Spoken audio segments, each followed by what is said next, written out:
Subscribe to my channel by pressing red button and click on the bell icon for notification of latest updates.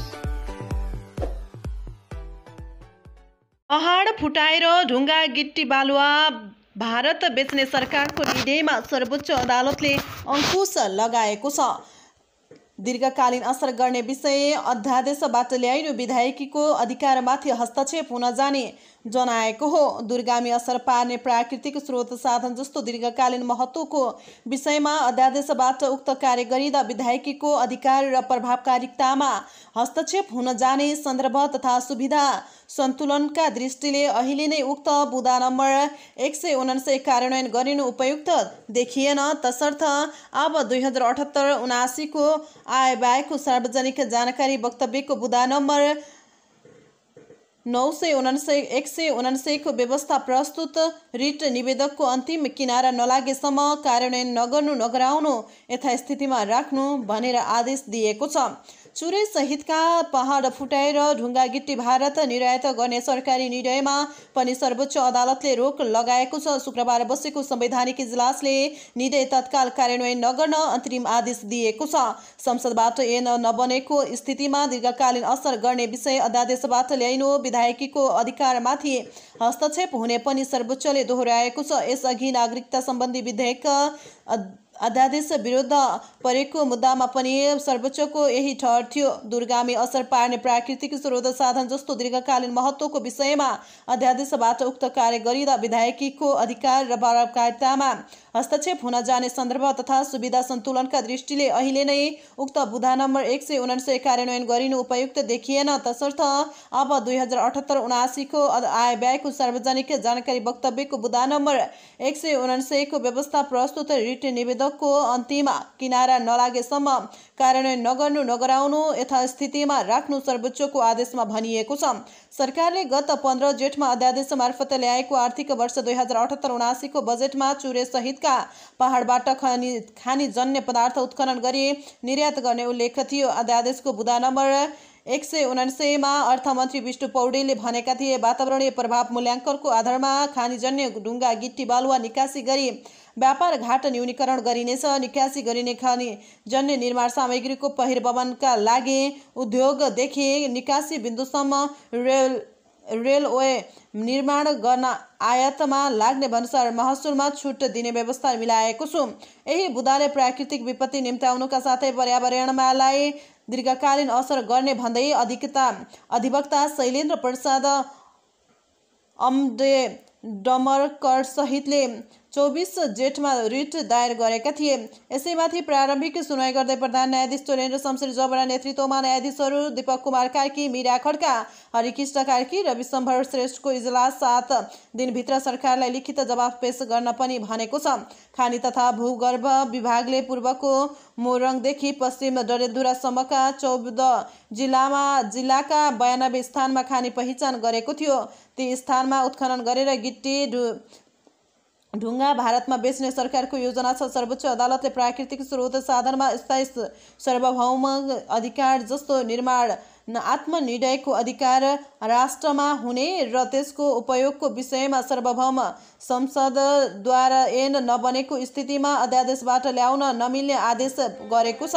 राष्ट्रको प्राकृतिक स्रोतको उपयोगमा अन्तर्पुस्ता समन्वयलाई र वातावरणीय अनुकूलतालाई महत्त्वका साथ हेरिनु पर्दछ। ढुङ्गा बालुवा गिट्टी जस्तो प्राकृतिक स्रोत साधन उत्खनन गरी निकासी गर्ने कार्यबाट राष्ट्रको प्राकृतिक स्रोत, वातावरणीय प्रभाव, वन्य जन्तु, पशुपक्षी, वनस्पति समेतका जैविक विविधतामा असर पुगे दूरगामी असर पार्ने र उक्त प्राकृतिक स्रोत साधनमा स्थायी सार्वभौम अधिकार जस्तो आत्मनिर्णयको अधिकार राष्ट्रमा हुने र सोको उपयोगको विषयमा सार्वभौम संसदद्वारा कुनै ऐन नबनेको स्थितिमा अध्यादेशबाट उक्त बुँदा नम्बर 179 को व्यवस्था गरेको देखिन आएको आदेशमा भनिएको छ। यो आदेशमा संविधानको धारा 51(6) का साथै सर्वोच्चबाट यसअघि आएका आदेशलाई पनि आधार मानिएको छ। आदेशमा थप भनिएको छ, राष्ट्रिय हित अनुकूल तथा अन्तर्पुस्ता समन्वयको मान्यतालाई आत्मसात गर्दै देशमा उपलब्ध प्राकृतिक स्रोत साधनको संरक्षण सम्वर्धन र वातावरण अनुकूल दिगो रूपमा उपयोग गर्न समेतका विभिन्न नीतिहरूको व्यवस्था छ। यस अदालतबाट प्राकृतिक स्रोत साधनको उपयोग समेतका सम्बन्धमा यस अघि परेका विभिन्न रिट निवेदकहरूमा प्रतिपादित भएका न्यायिक सिद्धान्तहरूको प्राकृतिक स्रोत साधनको उत्खनन प्रयोगमा दिशा निर्देशन गरेको पनि पाइएको छ। शुक्रबार निवेदन अमडरेका तर्फबाट अधिवक्ता मोहना र अन्सरी लगायत अन्य निवेदकले बहस गरेका थिए। सरकारले ढुङ्गा गिट्टी निर्यात गर्ने नीति लिएपछि सर्वोच्चमा त्यस विरुद्ध 7वटा रिट परेका छन्। अधिवक्ताहरू पुण्य प्रसाद खतिवडा, रामबहादुर शाही, वरिष्ठ अधिवक्ता दिनेश त्रिपाठी लगायतले पनि रिट दायर गरेका छन्। सरकारको निर्णयबाट देशलाई दीर्घकालीन असर गर्ने उनीहरूको दाबी छ। मुलुकको कुनै हिस्साको भूबनोटमा हेरफेर भयो भने फेरि त्यसलाई साबिककै अवस्थामा फर्काउन सकिँदैन, तर त्यसको पीडा असर पुस्तौँ पुस्तासम्म रहिरहन्छ। अमडरे, कर र अन्सरीले हालेको रिटमा भनिएको थियो।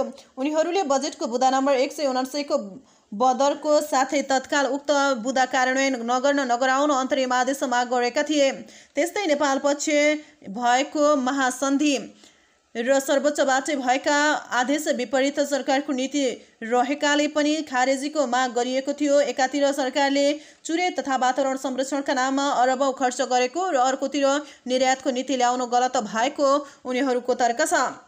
पूर्व मन्त्री राजदूत नियुक्ति गर्दा न्यूनतम शैक्षिक योग्यता स्नातक नचाहिने प्रावधान कार्यान्वयनमा पनि सर्वोच्च अदालतले रोक लगाएको छ। न्यायाधीश प्रकाश मान सिंह राउतको एकल इजलासले शुक्रबार यस्तो आदेश दिएको हो। सरकारले 1.5 महिना अघि राजदूत नियुक्ति सम्बन्धी निर्देशिका 2075 संशोधन गर्दै दफा 3(6) को बुँदा नम्बर 2 मा राजदूतमा नियुक्ति हुने व्यक्तिसँग मन्त्री भइसकेको अनुभव भए स्नातक उत्तीर्ण नभए पनि हुने व्यवस्था गरेको थियो, तर सर्वोच्चले त्यस्तो व्यवस्था गैर संवैधानिक हुने बताएको छ। त्यसले संविधानमा उल्लेख समानताको हकलाई उल्लङ्घन गरेको र शैक्षिक योग्यतालाई उपेक्षा गर्दा कूटनैतिक क्षेत्रमा गम्भीर र दूरगामी असर पर्ने सर्वोच्चको आदेश छ। यस अदालतबाट प्रतिपादित भएको सिद्धान्तको प्रतिकूल हुनुका साथै राजदूत नियुक्तिको योग्यतामा कसैलाई स्नातक उपाधि अनिवार्य हुने र नेपाल सरकारको मन्त्री भई सेवा गरिसकेकालाई स्नातकको उपाधि अनिवार्य नहुने निर्देशिकाको प्रतिबन्धात्मक वाक्यांशको लिखित प्रावधान नेपालको संविधानको धारा 18 ले प्रत्याभूत गरेको समानताको संवैधानिक बन्दोबस्तको अनुकूल नदेखिएको एवं नेपाल सरकारको मन्त्रीको हैसियतमा सेवा गरिसकेको व्यक्तिको हकमा स्नातक उपाधिको शैक्षिक योग्यता आवश्यक हुनु नपर्ने उल्लिखित निर्णयको औचित्यपूर्ण कारण र आधार नदेखिएको परिप्रेक्ष्यमा राज्यकै प्रतिनिधित्व गरिने संवेदनशील विषयमा शैक्षिक योग्यतालाई उपेक्षा गर्दा कूटनैतिक क्षेत्रमा गम्भीर र दूरगामी असर पर्ने भएकाले प्रस्तुत रिट निवेदकको अन्तिम टुङ्गो नलागेसम्म निर्देशिकको उक्त बुँदा कार्यान्वयन नगर्नु आदेशमा भनिएको छ। यसअघि सर्वोच्चले दिएको फैसलामा राजदूतको शैक्षिक योग्यताका विषयमा व्याख्या भइसकेकाले निर्देशिका संशोधन गर्दा यस विषयमा पनि ध्यान दिनुपर्ने आदेशमा उल्लेख छ। राजदूत पद आफैमा सार्वभौम राज्यको नै प्रतिनिधित्व गर्ने हुँदा सम्मानित, प्रतिष्ठित र मर्यादित हुनुपर्ने भएकाले शैक्षिक योग्यताको पनि भूमिका रहने आदेशमा उल्लेख छ। निर्देशिकाको दफा नम्बर 3(6) को बुँदा नम्बर 2 मा राजदूत हुन आवश्यक शैक्षिक योग्यताबारे उपलब्ध उल्लेख्य छ, जसमा सरकारबाट मान्यता प्राप्त विश्वविद्यालयबाट कम्तीमा स्नातक उपाधि हासिल गरेको हुनुपर्ने तर मन्त्रीका रूपमा सेवा गरिसकेको व्यक्तिको हकमा यो दफा लागू नहुने उल्लेख छ।